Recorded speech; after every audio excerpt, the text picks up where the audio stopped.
Caroline's Ghost. A Frank Murray investigation. Series finale. Narrated by Frank Murray.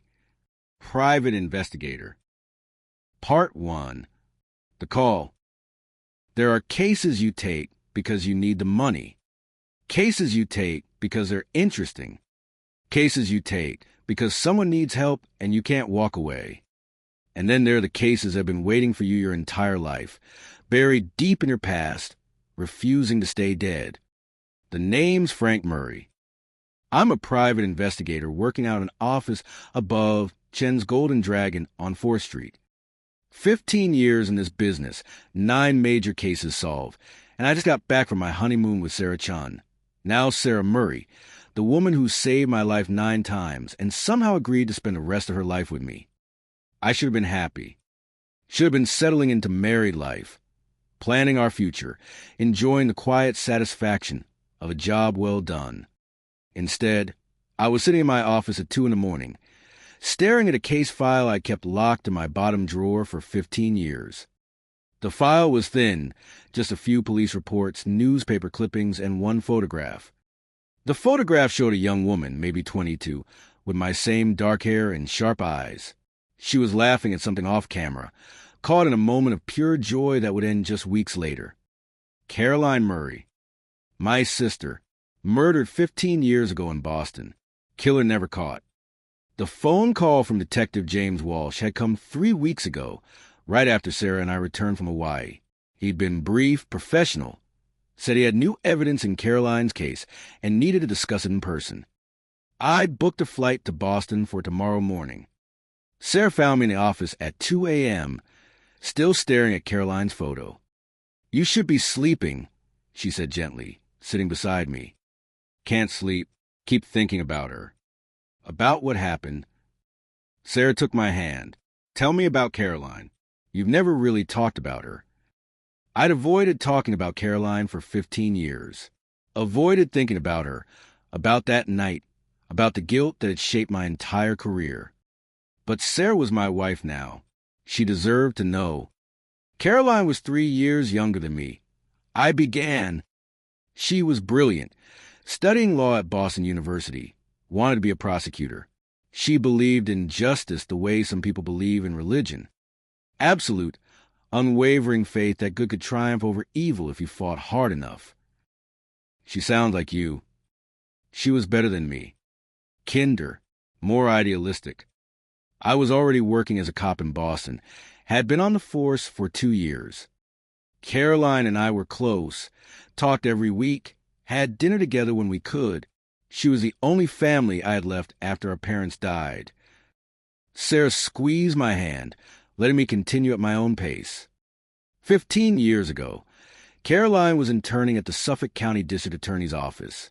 She was working on a case, organized crime prosecution, mob connections, the kind of thing that makes careers or gets you killed. She called me 3 days before she died, said she found something in the case files, something that didn't make sense. She wanted to meet, wanted my advice on what to do with it. My voice caught. Even after 15 years, this part hurt. I was working a double shift. Told her I couldn't meet that night, that we'd talk about it over the weekend. She said okay, that it could wait. But it couldn't wait. Someone knew she'd found something. They couldn't let her expose it. What happened? She was killed in her apartment. Multiple stab wounds. Signs of struggle, no forced entry. The killer had to have been someone she knew, someone she let inside. Boston PD investigated for 6 months. Came up empty. No suspects, no witnesses, no forensic evidence that led anywhere. The case went cold. And you've been carrying this for 15 years. I became a PI because of Caroline. Left the force, moved to the city. Started taking cases that mattered. Every investigation I've done, every criminal I've caught, every victim I've helped, it's all been trying to make up for the one case I couldn't solve, the one person I couldn't save. Sarah pulled me close. "Frank, you were a cop working a shift. You couldn't have known someone would kill her that night. It's not your fault. Isn't it?" She called me for help, and I said I was too busy. What kind of brother does that? The kind who was 24 years old and didn't know what was coming. The kind who spent 15 years punishing himself instead of forgiving himself. Sarah cupped my face, made me look at her. Tomorrow, you're going to Boston. You're going to hear what Detective Walsh found. And maybe, finally, you're going to get justice for Caroline.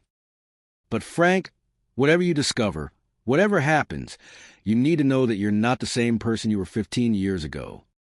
You've helped dozens of people, saved lives, caught killers. Caroline will be proud of you.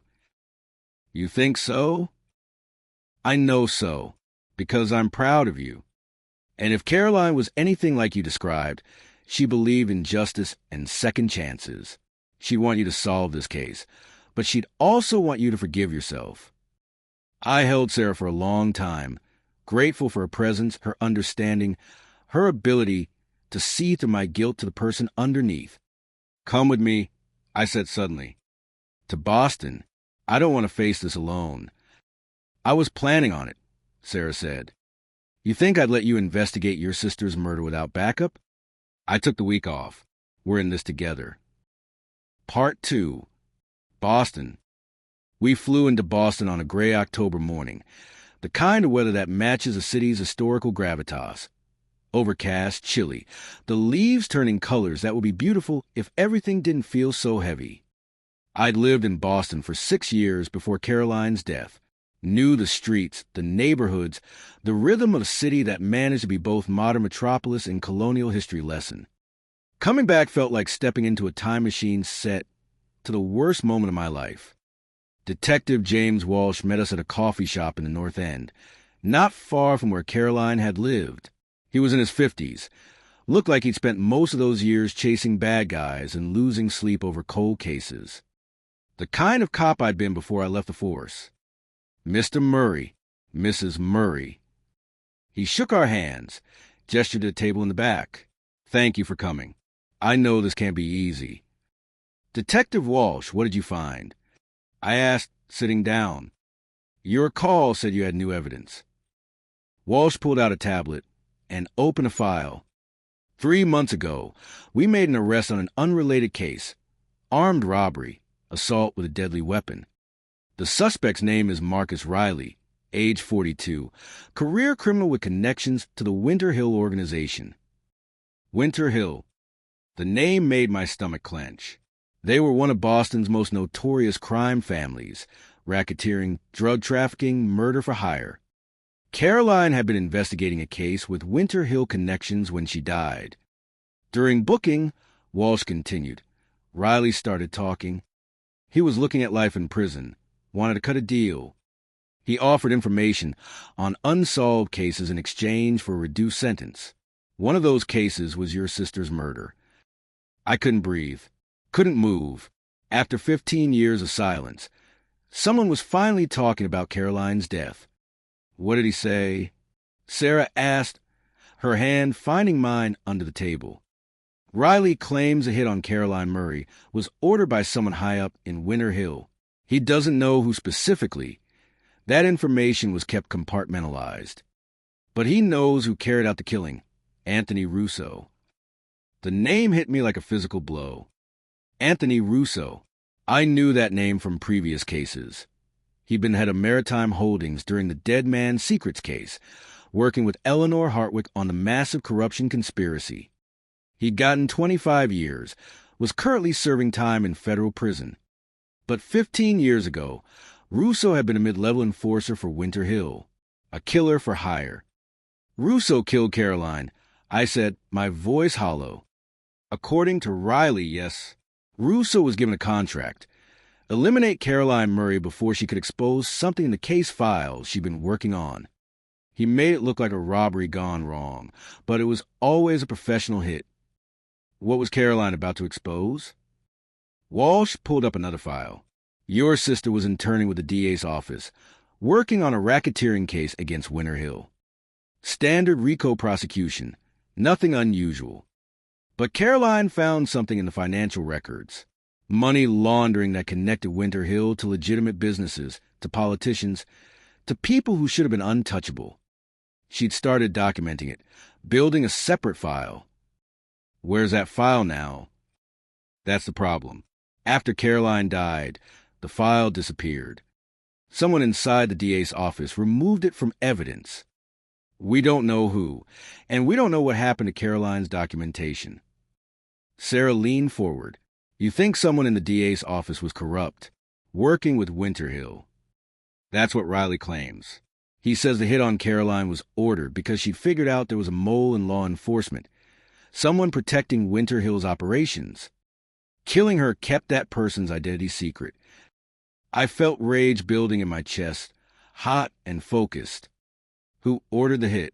Riley must know something. He knows it came from someone he calls the architect. Supposedly the person who really runs Winterhill operations, who coordinates with law enforcement and legitimate business. But Riley never met the architect personally. All he knows is the orders came down through channels, and when the architect gives an order, people die. What about Russo? He's in federal prison. Can we interview him? Walsh nodded. That's why I called you. Russo's been refusing to talk to anyone about his past. Won't confirm or deny anything. But I thought maybe if Caroline's brother showed up, someone who's been living with this for 15 years, he might be willing to talk. It's a long shot, but it's all we have. I looked at Sarah. She nodded. We'd come this far. I wasn't stopping now. Set up the interview. I said, I want to hear it from Russo himself. I want to know why he killed my sister. Part 3. The prison. Anthony Russo was being held at FCI Devons, a medium-security federal prison about 40 miles west of Boston. Walsh arranged for Sarah and me to visit as part of the official investigation, though Russo had consent to the meeting. He consented. Walsh said that surprised him. Russo had been refusing interviews for years. But when told Caroline Murray's brother wanted to talk, he agreed immediately. That should have been my first warning. The interview room was standard prison issue. Concrete walls, metal table, chairs bolted to the floor. Russo was brought in wearing an orange jumpsuit, hands cuffed, escorted by 2 guards. He was in his 50s now, gray in his hair, but still carrying himself with the dangerous confidence of a man who'd killed for a living. He sat across from me and smiled. Frank Murray, I've been following your career. Quite impressive. The haunting murders, the vanishing heiress, taking down Richard Pemberton twice. You become quite the detective. You killed my sister, I said, my voice dead calm despite the rage boiling inside me. I did, Russo said simply. January 12th, 15 years ago. I was paid $50,000 to eliminate Caroline Murray before she could expose the architect's identity. I stabbed her 17 times in her apartment, made it look like a burglary. Professional work, no evidence left behind. He said so casually, like discussing a grocery list. Sarah's hand on my arm was the only thing keeping me from lunging across the table. Why? I managed to ask. What did Caroline find that was worth killing her? Your sister was brilliant. Too brilliant. She was working on a racketeering case that should have been straightforward. Arrest some Winterhill soldiers, seize some assets, move on. But Caroline noticed patterns in the financial records. Money laundering that led back to legitimate businesses. Political campaigns receiving donations from shell corporations. Judges ruling in ways that benefited Winterhill operations. She found proof of corruption. She found the entire network. The architect had spent 20 years building a system where Winterhill operated with protection from law enforcement, politicians, even federal officials. Caroline documented all, names, transactions, connections. If she'd lived long enough to present that evidence, dozens of people would have gone to prison.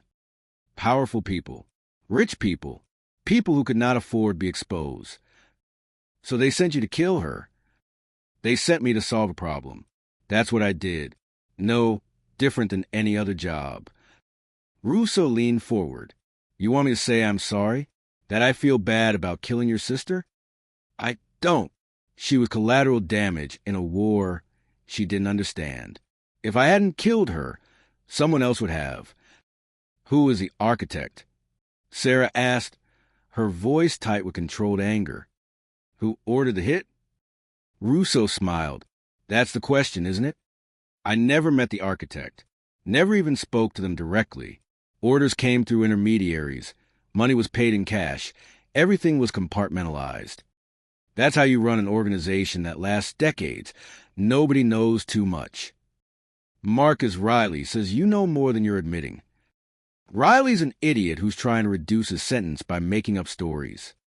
I've told you what I know. Russo sat back. But here's something interesting. Why do you think I agreed to this meeting? Why would I confess to killing Caroline Murray after 15 years of keeping silent? Because you're dying, I said, reading his body language, the slight yellowing in his eyes. Liver disease, probably. You got months left at best. You're confessing because you know you'll never see the outside of prison again. Cancer, actually. Pancreatic. Doctor gives me 6 months. So yes, I'm confessing. But not just because I'm dying. He leaned forward again, his smile turning cold. I'm confessing because the architect wants me to. The room went silent. You're bait, Sarah said, understanding flooding her face. This whole thing is a setup. Very good, detective. Yes, I'm bait. The architect knows that Caroline's brother has become a famous investigator, someone who solves impossible cases. They know that if I confess to killing Caroline, Frank Murray will come to Boston looking for revenge. And when he does, the architect will finally tie up the last loose end from 15 years ago. You're saying I'm being lured here to be killed. I'm saying the architect has been waiting 15 years for you to come looking for Caroline's killer. And now that you're here, you won't leave Boston alive. Russo stood up, guards moving to escort him out. I've enjoyed our talk, Mr. Murray, but if I were you, I'd get on a plane back to California and forget you ever had a sister. Because the architect never forgets, and the architect always finishes what they start. He was led away, leaving Sarah and me sitting in stunned silence. It's a trap, Sarah said finally. This entire thing, Riley's confession, Walsh calling you, Russo admitting to the murder. Someone orchestrated all of this to bring you to Boston. The architect, I said, whoever they are, they're cleaning up loose ends. Caroline found evidence that could expose them. I'm Caroline's brother, the one person who might still be looking for that evidence. They need to eliminate me before I find what Caroline found. Then we leave. Right now. We get on a plane and go home. I looked at Sarah, at my wife who'd followed me to Boston despite knowing how dangerous this could be. I can't leave. Not now. Not when I'm finally close to finding out who killed Caroline and why. Frank, you're walking into exactly what they want. I know. But Sarah, I've spent 15 years wondering who killed my sister and getting no answers. Now someone's offered me those answers. Even if it's a trap, I have to see this through. Sarah closed her eyes, fighting between her desire to protect me and her understanding of why this mattered. Then we're doing this smart. We assume everyone is compromised. We don't trust the local cops, the DA's office, anyone who might be working for the architect.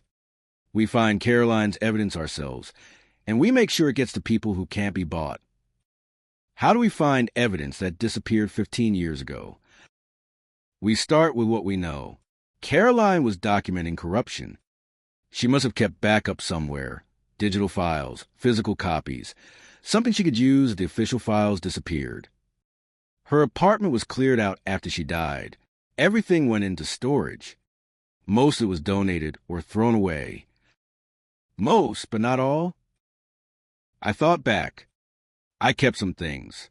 A box of her personal effects. I couldn't bear to look through it, so I just sealed it up and put it in storage back in California. I haven't opened it in 15 years. We need to see what's in that box. But Frank, if the architect knows you're here looking for evidence, they'll be watching everything you do. We can't just fly home and check a storage unit. They'll follow us. Then we need help. Someone we trust completely. Someone who can access the storage unit without being connected to us. I pulled out my phone and called Miles Danforth. Part 4. The evidence. Miles answered on the third ring. Frank Murray, calling from Boston. Let me guess. You've gotten yourself into another life-threatening situation and need my technical expertise to survive. Close. I need you to break into my storage unit and find a box of my sister's personal effects from 15 years ago. Your sister? Frank, I didn't know you had a sister. She was murdered 15 years ago. I'm in Boston investigating her death, and I think she left evidence that could expose the people who killed her. But I can't access it myself. We're being watched. Miles was quiet for a moment. Give me the storage unit information. I'll find the box and go through it carefully. What am I looking for? Anything that looks like documentation. Files, USB drives, notebooks, printed emails. Caroline was building a case against organized crime with connections to corrupt officials. If she made backup copies, they might be in that box. I'm on it. But Frank, if the people who killed your sister are watching you, you need to be very careful. These sound like people who don't leave loose ends. That's why I'm calling you. You're 3,000 miles away. They won't see you coming. After hanging up with Miles, Sarah and I met with Detective Walsh at a secure location, a parking garage where we could talk without being overheard. Russo basically confessed to killing Caroline. I told Walsh, but he also said he was bait, that someone called the architect orchestrated this whole thing to lure me to Boston. Walsh's face went pale. Jesus, I should have considered that possibility. Riley's confession seemed too convenient, too perfectly timed. Is Riley even a real prisoner? Or was he planted to feed you information? He's real. I verified his arrest and criminal history myself. But he could have been given information to pass along. Someone using him as a messenger. Who knew you were calling me? Who knew I was coming to Boston? Walsh thought about it. I told my captain that I'd made contact with you. Wrote it in my case notes. Standard procedure for reopening a cold case. Who has access to your case notes? Everyone in the department, and anyone with the right level of access in the police database. Sarah and I exchanged looks. The architect could be anyone, a cop, a DA, a federal agent, someone with enough access to monitor Walsh's investigation and know exactly when I'd arrive in Boston. We need to go dark, Sarah said. Assume all official channels are compromised. We work this case off the books. Share information only between the three of us. Agreed, Walsh said, but the architect is who Russo claims. Someone with law enforcement connections, political power, and 15 years of successfully covering up corruption. How do we bring him down? The same way Caroline tried to, I said. We find the evidence, and we make it public in a way the architect can't stop. We burn down their entire network at once. Part 5. Caroline's apartment. While waiting for Miles to search the storage unit, Sarah and I decided to visit Caroline's old apartment. It had been converted to condos years ago, but I wanted to see the place where she died, to walk through her last moments, to understand what had happened that night. The building was in Jamaica Plain, a neighborhood that had gentrified significantly since Caroline's death. The apartment, now someone else's home, was on the 3rd floor. I stood outside the building and looked up at the windows, remembering the last time I'd been here.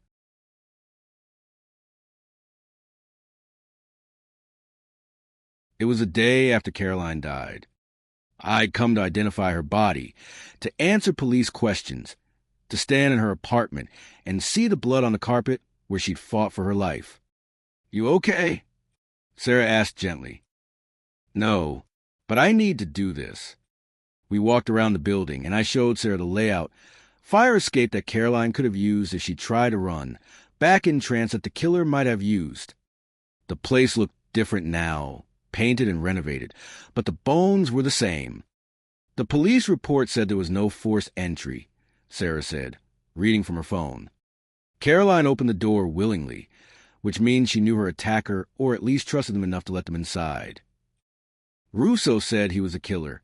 If Caroline didn't know Russo personally, why would she open the door? Maybe he posed as someone else. Delivery person, police officer, someone official. Or maybe he wasn't alone. Maybe the architect was with him. Someone Caroline would have trusted. That thought made my blood run cold. What if the architect wasn't just a person who ordered the hit? What if they'd been there watching Caroline die? My phone rang.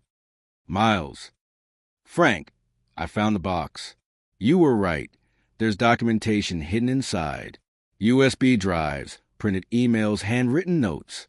Caroline was building one hell of a case.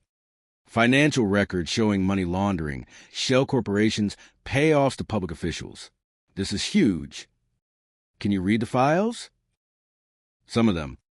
The USB drives are encrypted, probably with software from 15 years ago. I'll need time to crack them, but the printed documents are readable and frank. Your sister found connections between Winter Hill and some very powerful people. Politicians, judges, business leaders. If this information had come out 15 years ago, dozens of people would have gone to prison. Who specifically? Any names I'd recognize? Give me a few hours to organize everything. I'll send you a secure file with the most important findings. But Frank, be careful with this. If these people killed Caroline to keep this quiet, they won't hesitate to kill you too. After Miles hung up, Sarah and I walked to a nearby coffee shop to wait for his data. We sat in a corner booth, both of us processing what we'd learned. Your sister was 22 years old, Sarah said quietly, an intern, and she found a corruption network that had eluded law enforcement for years. She must have been brilliant. She was, and brave, and they killed her for it. We're going to make this right, Frank. We're going to expose the architect and get justice for Caroline. Even if it gets us killed?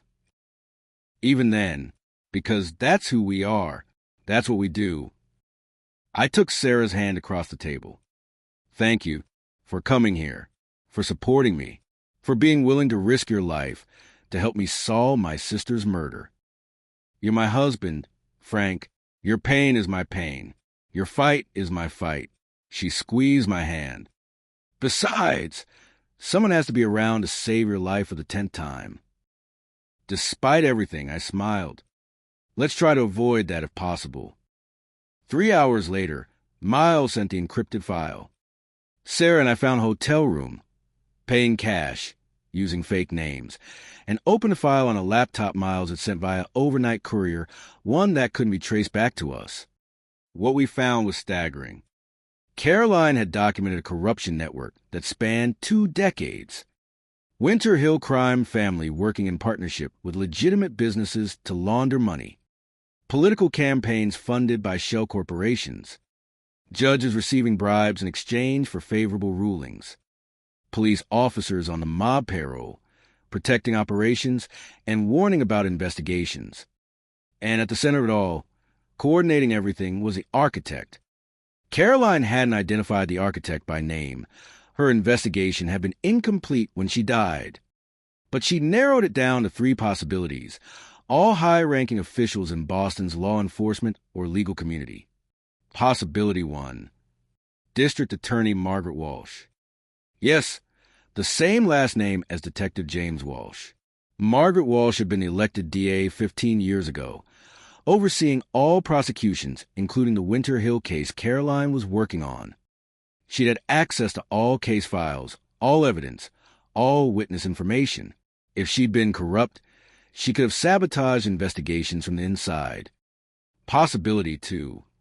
FBI Special Agent in charge Thomas Brennan.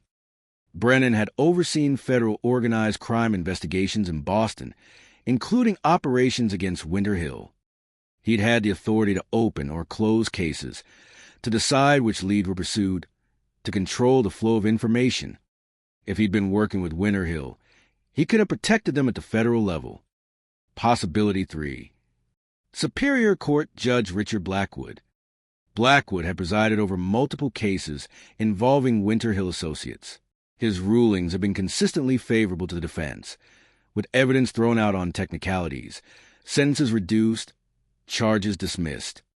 If he'd been taking bribes, he could have been Winter Hill's safety valve in the legal system. 3 possibilities. One was the architect, but Caroline had died before she could prove which one.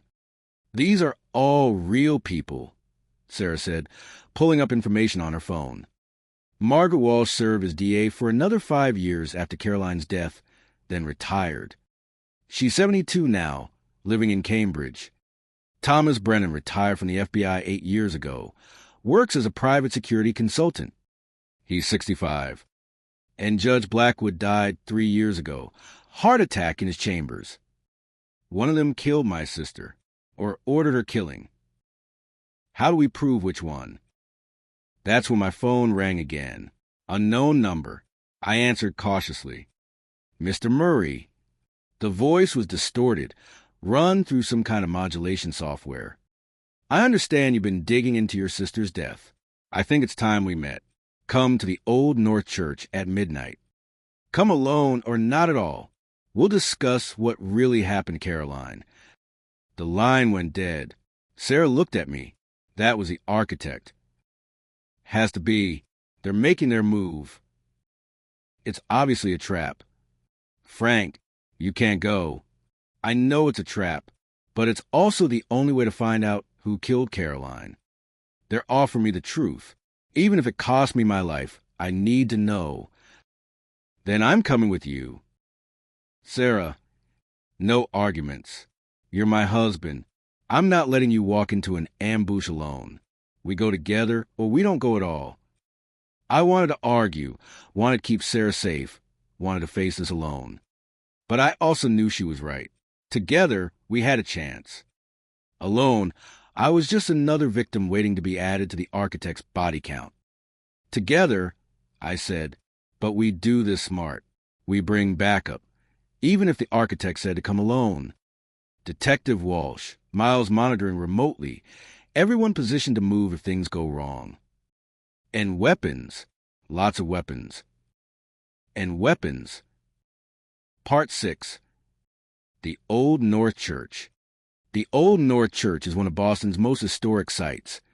Built in 1723, famous for the one-up by land, two-up by sea lantern signal during Paul Revere's ride. At midnight, it's also dark, isolated, and perfect for an ambush.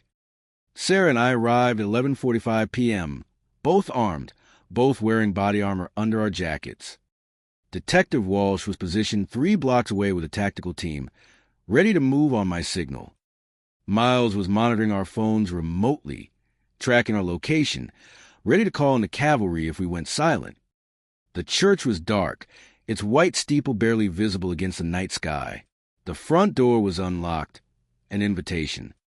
We entered carefully, weapons drawn, checking corners and shadows. Inside, the church was all colonial architecture and historical significance.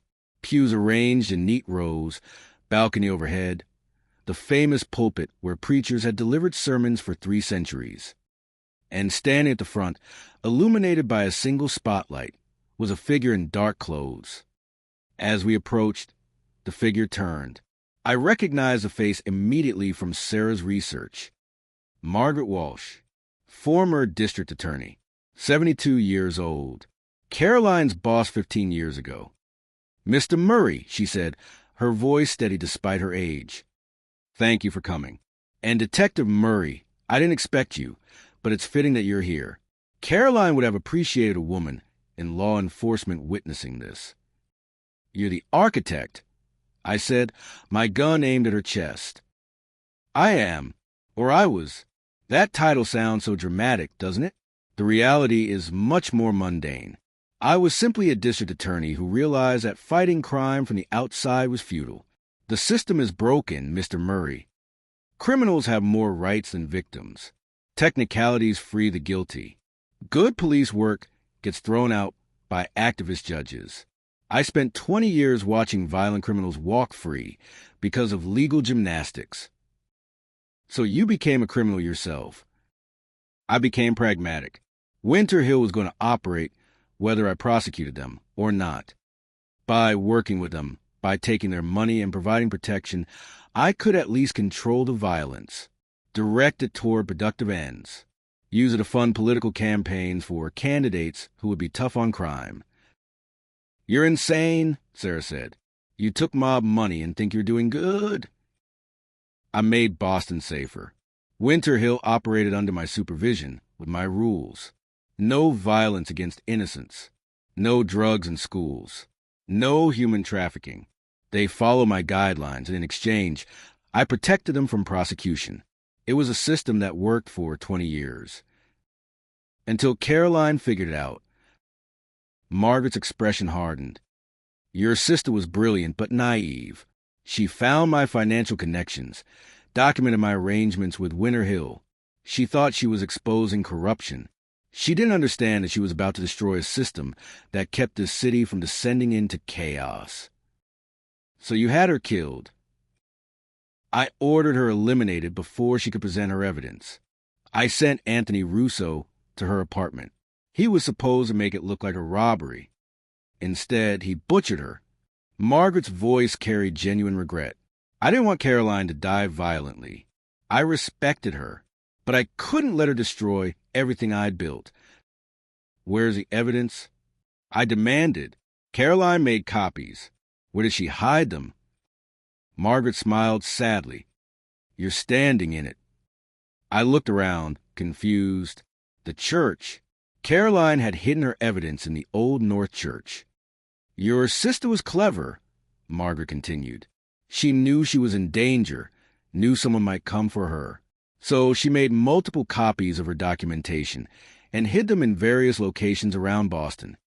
The primary cache is here, in this church, hidden in the bell tower, sealed in a waterproof container, perfectly preserved for 15 years. Why tell me this? Why bring me here? Because I'm 72 years old and dying of Alzheimer's. My mind is failing. Mr. Murray, some days I don't remember what I did yesterday, but I remember ordering your sister's death. I remember her face from the trial files. I remember the guilt. Margaret pulled something from her pocket. Not a weapon, a USB drive. This contains everything. My confessions, my financial records, names of everyone involved in the corruption network. I'm giving it to you. Why? Because Caroline was right. What I built, what I thought was justice, was just another form of crime dressed in noble intentions. I spent 20 years lying to myself, and now I don't have the time to keep lying. So I'm giving you the truth. All of it. Take it to the FBI, the media, whoever will listen. Burn down everything I built. Give your sister the justice she deserved. She held out the USB drive. I reached for it cautiously, waiting for the trap, for the ambush that had to be coming. That's when I heard the gunshot. Part 7. The Real Architect. Margaret Walsh collapsed, blood spreading across her chest. Sarah and I spun toward the sound, weapons raised, searching for the shooter. A figure emerged from the shadows of the balcony. Older man, 60s, walking with the confidence of someone who'd been in command his entire life. Thomas Brennan, former FBI special agent in charge. "I'm sorry about that," Brennan said, his gun trained on us. But Margaret was about to ruin everything. I couldn't let her confess. "You're the architect," Sarah said, understanding flooding her voice. "Not Walsh. You." "Very good, detective." "Yes, I'm the architect." Margaret was my partner, my public face, the person I used to coordinate operations. But I was always the one in control. FBI credentials gave me authority over investigations, over task forces, over which cases got resources and which got buried. I built an empire, and I've been running it for 25 years. "You used Walsh to take the fall." I said, my gun aimed at Brennan, but knowing I couldn't fire without him firing back. Made her think she was the architect, made her believe the corruption was her idea. But you were pulling the strings the whole time. Margaret was useful but expendable. She had ideals, principles, guilt. Those things make people weak, make them crack under pressure. I needed someone with loyalty and ruthlessness. That's why I partnered with Winterhill. They understood that business is business, morality is flexible, and profit matters more than principle. Caroline found evidence of corruption. What was she about to expose? Everything your sister was working the Winterhill RICO case, routine prosecution. But she noticed financial anomalies that shouldn't have been there. Money flowing to shell corporations, those corporations making donations to political campaigns, those politicians appointing judges who ruled favorably on mob cases. She traced it all back to me.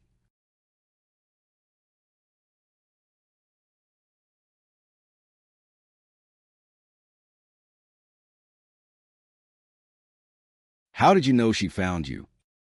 Because Caroline was honest to a fault. She came to me, her internship supervisor's boss, a respected FBI agent, and asked for guidance. Said she'd found evidence of corruption and wanted to know the proper channels for reporting it. She described what she'd found, showed me her preliminary documentation, and I realized she'd uncovered my entire operation. Brennan's expression was cold, clinical. I told her to keep investigating, to bring me everything she found. Said we'd open a federal investigation, do it right. She believed me. Spent 2 weeks gathering more evidence, documenting connections, building an airtight case. Then she brought all to my office. And you had her killed. I couldn't let her expose me. Couldn't let 25 years of work be destroyed by one idealistic intern. So I took her evidence, destroyed it, and sent Russo to eliminate the problem. Margaret thought she was ordering the hit. She never knew I'd manipulated her into it. Why tell us this? Sarah asked. Why not just shoot us and disappear? Because you've already won. Brennan gestured around us. This church is surrounded by police. I saw them take positions when you arrived. Detective Walsh and his tactical team, waiting for your signal. I can kill both of you, but I can't escape. So instead, I'm going to tell you exactly what happened. And then I'm going to walk out of here and disappear before your backup arrives. You think we'll just let you leave? I think you want answers more than you want revenge. And I'm the only person who can give you those answers now that Margaret's dead. Brennan lowered his gun slightly. Your sister's evidence is hidden in the bell tower, just like Margaret said. Everything Caroline documented is there. Financial records, shell corporations, names of everyone I paid off. She was thorough, professional. Would have made an excellent prosecutor if I hadn't killed her. Why didn't you destroy it? I demanded. Why leave it hidden for 15 years? Insurance. If I was ever compromised, if anyone came after me, I could use Caroline's evidence as leverage. Leave me alone or I expose everyone. It kept me safe. But now, with Margaret confessing, with you digging into old cases, the insurance policy has become a liability. So you kill Margaret, give us a story, and walk away. Exactly. You'll check the bell tower, find the evidence, realize I told you the truth, and by the time you do, I'll be gone. New identity, new country, new life. The architect disappears into legend, and you get justice for your sister. Everyone wins. Except Caroline's still dead. Yes, and nothing will change that. Brennan started backing toward a side exit. I killed your sister, Mr. Murray. I manipulated Margaret into ordering the hit. I destroyed the evidence. I covered it up for 15 years. I'm guilty of everything you suspected and worse. Now you know the truth. What you do with it is up to you. He was at the door now, his gun still trained on us. Don't follow me. Don't try to stop me. Focus on Caroline's evidence. Make her death mean something. That's the best revenge you're going to get. Then he was gone, disappearing into the night. Sarah immediately radioed Walsh. Suspect fleeing the church, heading east, armed and extremely dangerous. White male, 60s, gray hair. Wait, I said, stopping her. Something was wrong. Something about Brennan's story didn't add up. Frank, we need to...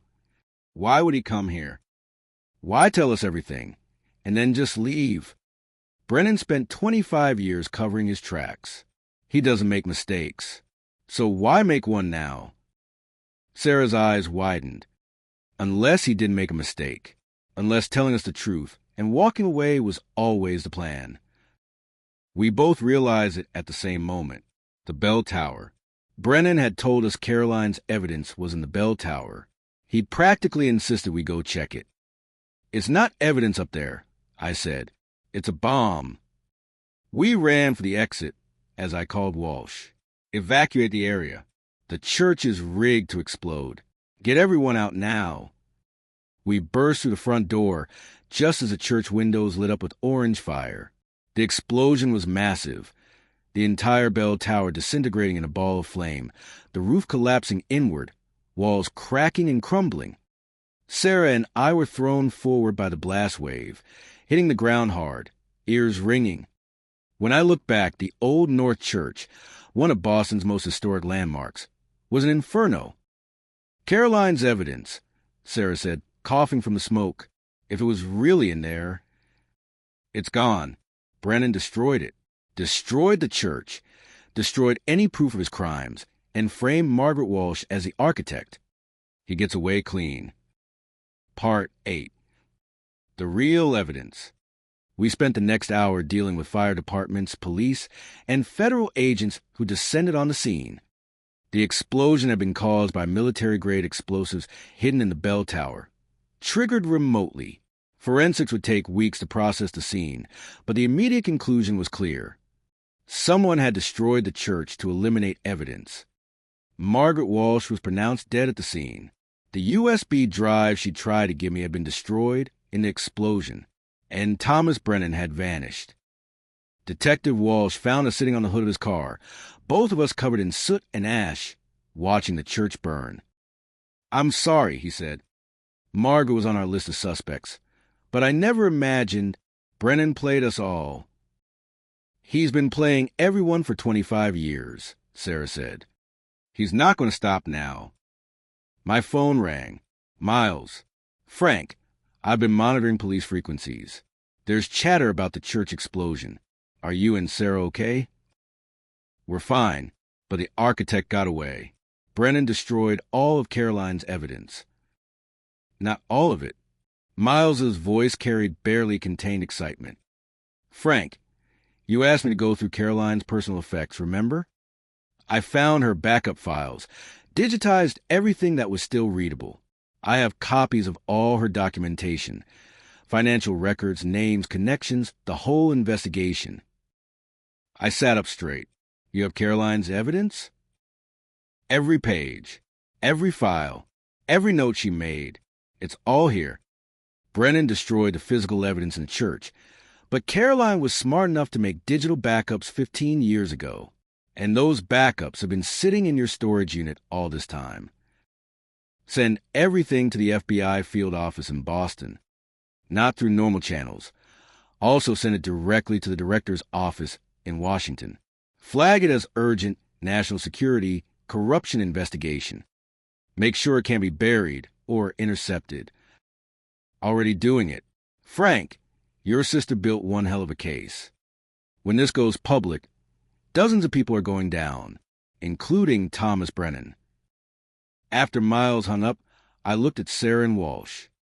"We have Caroline's evidence. All of it. Brennan thought he'd won, but Caroline beat him 15 years ago. She just needed someone to find her backup files." "Where do we find Brennan?" Walsh asked. "We don't. We let the FBI handle that part. But I know where he'll go eventually." "Where?" "To finish what he started. Brennan killed Caroline because she found evidence against him. He tried to kill me because I was investigating her death. There's one more person who's been helping us, one more loose end Brennan needs to tie up." Sarah understood immediately. "Miles. Brennan will go after Miles to destroy the evidence and eliminate the witness." Part 9. Protecting Miles. We called Miles and told him to get somewhere safe, somewhere public, somewhere Brennan couldn't reach him easily. Miles chose the one place that made sense, the FBI field office in Los Angeles. He delivered Caroline's evidence personally, refused to leave until it was in the hands of agents he trusted. Sarah and I flew back to California that night, both of us exhausted but wired with adrenaline. The case was breaking wide open. FBI agents in Boston were executing search warrants on Brennan's home, his office, his known associates. Federal prosecutors were reviewing Caroline's evidence, building cases against everyone she'd identified. But Brennan was still out there, still dangerous, still willing to kill to protect himself. We arrived at LAX at 6 a.m. and went straight to the FBI field office. Miles was there, looking haggard but relieved, surrounded by federal agents who were processing Caroline's evidence. "Frank," Miles embraced me. "Your sister was brilliant. Her documentation is meticulous. The FBI says this is one of the most comprehensive corruption investigations they've ever seen, all done by a 22-year-old intern. She would have been a great prosecutor. She would have been legendary." We spent the day at the FBI office while agents interviewed us, took statements, processed evidence. Caroline's ghost files were being authenticated, verified, cross-referenced with current databases. Everything she documented 15 years ago was being used to build federal cases in the present. By evening, the FBI had located 36 suspects from Caroline's investigation. Arrest warrants were being prepared. Assets were being frozen. The entire corruption network Caroline had discovered was being dismantled piece by piece. But Thomas Brennan remained at large. "He's gone aground," the special agent in charge told us. "We got alerts at every airport, border crossing, train station. His face is being circulated to law enforcement nationwide. If he tries to run, we'll catch him." "And if he doesn't run?" Sarah asked. "If he decides to go down fighting?" The Sachs expression was grim. "Then people die." Brennan's a former federal agent with training in evasion, survival, and combat. If he's decided to eliminate witnesses before he's caught, he could do a lot of damage. That night, Sarah and I returned home for the first time since our honeymoon. Our apartment felt different somehow, like we'd been gone for months instead of weeks. Detective the cat was furious, having been looked after by Mrs. Chun, and expressed his displeasure by knocking things off counters. "We should be relieved," Sarah said, sitting on our couch, still wearing the same clothes from the church explosion. "The case is solved. Caroline's killer is identified. The evidence is with the FBI. Justice is happening. But Brennan's still out there." We sat in silence for a moment. Then my phone rang. Unknown number. I answered on speaker. "Mr. Murray." Brennan's voice, calm and collected. "I hear you've given my name to the FBI. That's unfortunate. I was hoping we could part as professionals, with mutual respect for each other's skills." "You killed my sister." "I did, and I'd do it again in the same situation. Your sister was a threat to my operation. Eliminating her was a business decision, nothing personal." "It's personal to me." "Of course it is. Which brings me to why I'm calling. I have a proposal for you, Mr. Murray, a trade. I'm not interested in anything you have to offer. You will be, because I have something you want very badly. A video confession from a night I ordered Caroline's death. Me on camera, explaining exactly what I did and why. Ironclad evidence that would guarantee my conviction and closure for you. Why would you confess on video? Insurance, same as Caroline's hidden evidence. I've been making videos for 25 years, documenting my operations in case I ever needed leverage. Well, now I need leverage. So here's the trade. I give you the video confession. You give me 12 hours to get out of the country before you hand it to the FBI. I disappear forever. You get justice for Caroline. Everyone wins. Except you get away with 25 years of corruption and murder. I get away with my life and my freedom. You get the truth about Caroline's death. Isn't that what you really want?" I looked at Sarah. She shook her head. It was a trap, obviously. But Brennan was right about one thing. I wanted the truth. Wanted to hear him confess to Caroline's murder. Wanted closure after 15 years. Where and when? I asked. Tomorrow night. There's an abandoned warehouse at the port of Los Angeles, berth 47. Come alone at midnight. Bring no weapons, no backup, no FBI. Just you and me, one final meeting. I'll give you the video, and then I'll disappear. How do I know you won't just kill me? Because I'm a professional, Mr. Murray. Killing you serves no purpose now that the evidence is with the FBI. I just want my freedom. So come alone tomorrow night. Or don't come at all. Your choice. He hung up. Sarah immediately started calling FBI contacts. It's a trap. Brennan's going to try to kill you and eliminate the evidence Miles provided. We need to coordinate a tactical response. Wait. I stopped her. What if Brennan's telling the truth? What if he really does have a video confession? Frank, you can't seriously be considering this. I've spent 15 years not knowing what happened to Caroline. Not knowing why she died, who ordered it, what her last moments were like. If Brennan has video evidence of the hit, if he's willing to give it to me, I need to see it. Even if it gets you killed? Even then. Sarah grabbed my shoulders, made me look at her. Listen to me. I love you. We just got married. We're supposed to have a long, happy life together. I am not losing you to some suicidal mission for closure. Do you understand?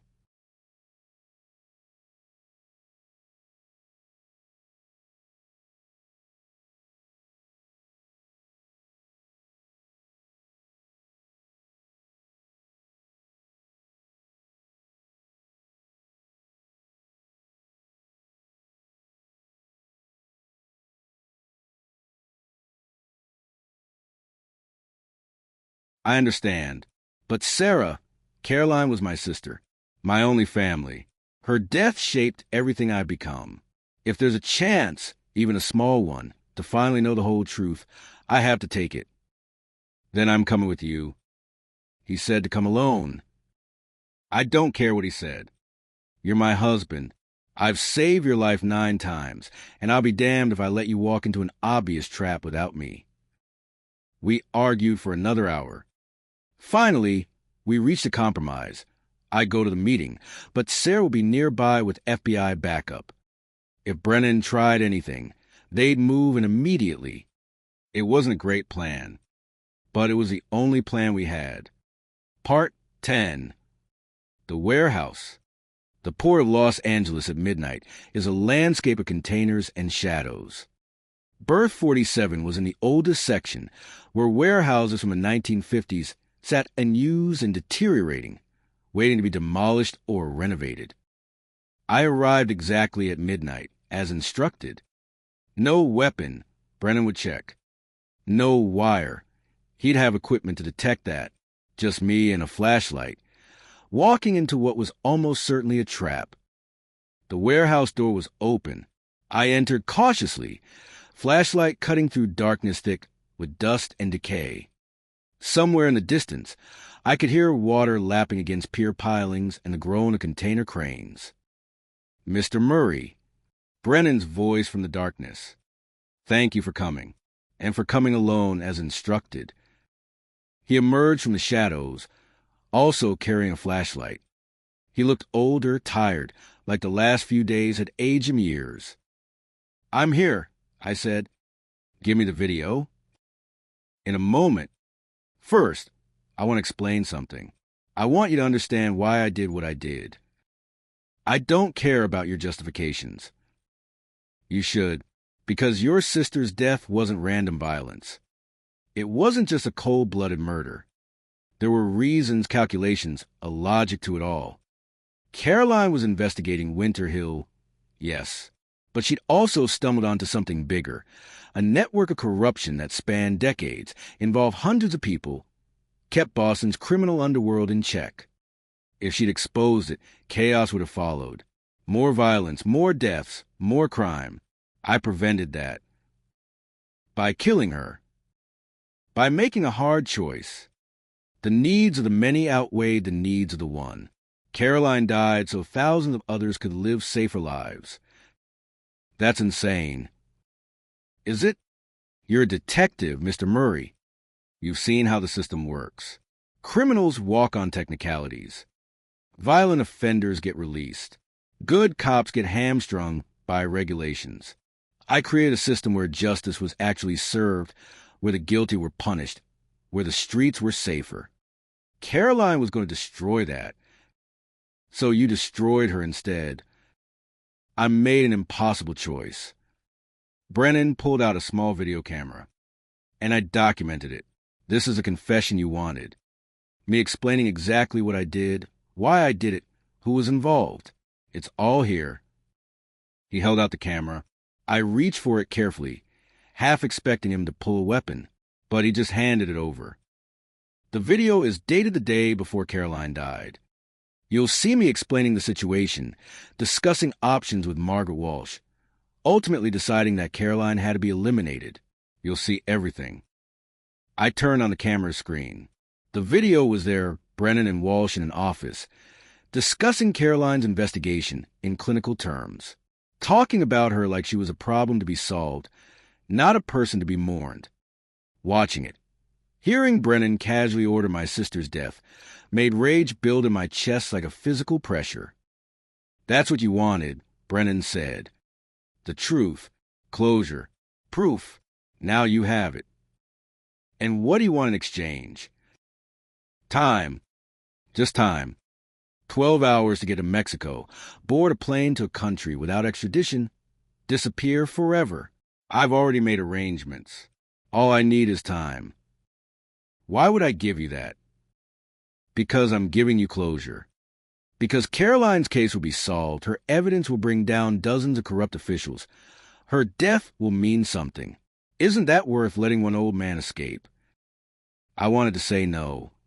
Want to call in Sarah and the FBI, have Brennan arrested, watch him spend the rest of his life in prison.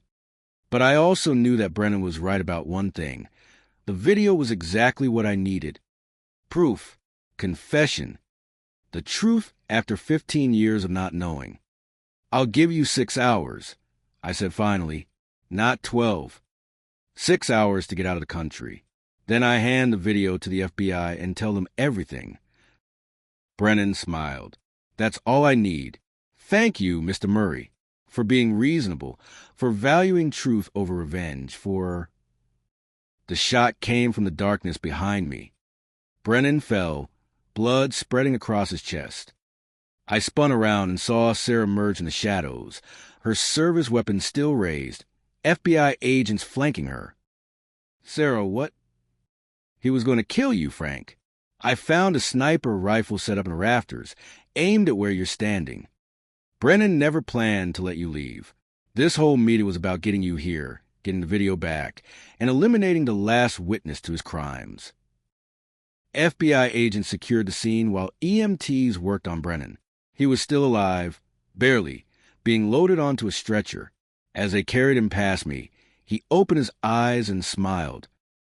Smart wife you have, he whispered. Caroline would have liked her. Then he was gone, rushed to a hospital where he'd either survive to stand trial or die with his secrets. Sarah hugged me tightly. I'm sorry. I know you wanted to do this alone, wanted closure on your terms, but I couldn't let him kill you. How did you know about the sniper rifle? FBI thermal imaging spotted it when we were setting up positions.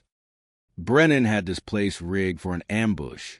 You were never going to walk out of here alive if we hadn't intervened. I looked at the video camera still in my hands. But I got the confession. I got proof of what happened to Caroline. And Brennan will go to prison for it. Justice served. Is it? Caroline's been dead for 15 years. Brennan's old. Probably won't live long enough to serve a significant sentence. All the people he protected. All the crimes he enabled. Some of them will never face justice because too much time has passed. But some will. The cases FBI is building from Caroline's evidence will put dozens of people in prison. Her death exposed a conspiracy that might continue for decades. That's Justice Frank. Maybe not perfect, maybe not complete, but it's something. Epilogue. Caroline's legacy. Thomas Brennan survived his injuries, but died 6 months later from complications while awaiting trial. He never admitted anything beyond what was on the video, never gave up additional names, took most of his secrets to the grave. But Caroline's evidence was enough. FBI prosecutions based on her documentation resulted in 37 convictions. Politicians, judges, business leaders, police officers, everyone Caroline had identified 15 years ago finally faced justice. The corruption network she'd uncovered was completely dismantled. Margaret Walsh was buried quietly, her reputation destroyed, her legacy reduced to a cautionary tale about how noble intentions can lead to monstrous actions. And Caroline finally got her name cleared. The case was officially solved, her murder attributed to Thomas Brennan and Anthony Russo, her evidence recognized as one of the most important corruption investigations in Boston's history. Sarah and I stayed in Boston for the trials, watched as witnesses testified, as evidence was presented, as Caroline's ghost files proved exactly what she claimed 15 years ago. Every conviction felt like a small piece of justice for my sister. After the last trial, we went to Caroline's grave. I hadn't visited in 15 years, had been too consumed with guilt, too focused on trying to solve her case to actually mourn her. But now, with justice finally served, I could say goodbye properly. "I'm sorry," I said to her headstone. "I'm sorry I wasn't there when you needed me. I'm sorry it took 15 years to give you justice. I'm sorry for everything." Sarah squeezed my hand. "She'd forgive you, Frank. She'd understand." "How do you know?" "Because she was your sister, and siblings forgive each other." We stood there for a long time, me and my wife, saying goodbye to my sister and the guilt I'd carried for 15 years. When we finally left, I felt lighter somehow, like Caroline's ghost had finally been laid to rest, like I could finally move forward instead of constantly looking back. We returned to our office in California, our office now, since Sarah had officially joined Murray Investigations as a partner. The sign outside had been updated. Murray and Murray Investigations. Mrs. Chen brought us double portions of egg rolls to celebrate. Miles sent us a new coffee maker as a wedding gift. And Detective the Cat continued to judge us from his perch on the filing cabinet. Life went back to normal, or as normal as life gets when you're a private investigator married to a detective. Cases came in: cheating spouses, missing persons, the occasional murder that needed solving. But I was different now, lighter. The weight of Caroline's unsolved murder had been pressing on me for 15 years, shaping every decision, driving every case. Now that weight was gone. I could investigate because I wanted to help people, not because I was trying to atone for failing my sister. Sarah noticed a change. "You're smiling more." "Am I?" "You are. It's nice. I like married Frank better than guilt-ridden Frank. Guilt-ridden Frank got a lot of cases solved." "True, but happy Frank might actually enjoy solving them." She was right. For the first time in 15 years, I was actually happy. I had a wife I loved, a career that mattered, friends who supported me, and closure on the one case that had defined my entire life. One afternoon, a month after returning from Boston, I was organized in my office when I found Caroline's photograph, the one I'd kept in my drawer for 15 years. I looked at her laughing face and felt peace instead of guilt. "Thank you," I whispered her image, "for fighting for justice, for documenting everything, for being brave when it got you killed. Your case solved 9 other cases, exposed corruption that would have continued for decades, saved lives. You did that, Caroline. You made a difference." I put her photograph on my desk, facing out where I could see it, not hidden in a drawer, but displayed proudly. My sister, the prosecutor she would have been, the hero she actually was. Sarah came into the office and saw the photograph. "Is that Caroline?" "It is." She looks like you. Same determined expression. She was better than me. Maybe, but you're the one who finally gave her justice. That counts for something. The phone rang. A new case. Someone with a problem that needed solving. I looked at Caroline's photograph one last time, then answered. Murray and Murray Investigations. Frank Murray speaking. Mr. Murray, my name is Patricia Cole. My husband disappeared 3 weeks ago, and the police say he probably left me. But I know something's wrong. I know he's in danger. Can you help me? I grabbed a pen and paper. Tell me everything. Because that's what I do. I'm Frank Murray, private investigator, husband, brother of Caroline Murray, who taught me that justice matters even when it costs everything. I've solved 10 major cases now.